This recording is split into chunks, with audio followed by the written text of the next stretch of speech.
Chandu, ఏంట్రమ్మా bag సర్దుతున్నావు? వెళ్ళిపోతున్నాను రా. ఏమైంది బంగారం? శ్రావ్యతో మనకు వర్కౌట్ కావట్లా. శ్రావ్య పోతే సీత, సీత పోతే గీత, గీత పోతే రీటా, రీటా పోతే దాన్నమ్మ అంటూ చాలా మంది వస్తారా. ఇంకో దాన్ని ట్రై చేసుకుందాం రా. చాలరా, ఇక్కడతో ఈ గేమ్ వదిలేద్దాం అనుకుంటున్నాను. ఇలా నువ్వు గేమ్ ను మిడిల్ డ్రాప్ చేస్తే నాలాంటి వాడికి ఇన్వెస్టర్ ఎక్కడ దొరుకుతారా? నువ్వు కరెక్ట్ ఫ్రెండ్ రా మావా. నీకెప్పుడైనా ఎమర్జెన్సీలో అవసరం వస్తే నాకు ఫోన్ చేయి. ఇలా ఎగిరి అలా వాల్తా.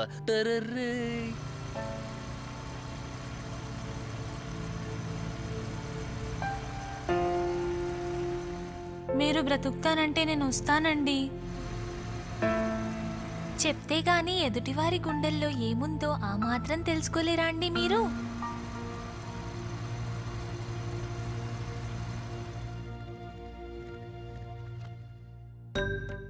కృష్ణ, నన్ను క్షమించు. లేచిపోవడం తప్పని నాకు తెలుసు, కానీ ఏం చేయను కృష్ణ. నాన్నగారు అర్థం చేసుకోకుండా మరొకరితో పెళ్లి చేస్తున్నారు.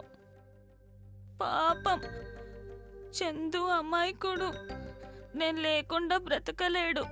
వాడికి అన్యాయం చేయడం తప్పు కదా కృష్ణ. చందు నేను లేచిపోయి పెళ్లి చేసుకొని ఇంటికి తిరిగి వచ్చేస్తాం, సరేనా? వస్తానే. Bye bye. వస్తాను కృష్ణ.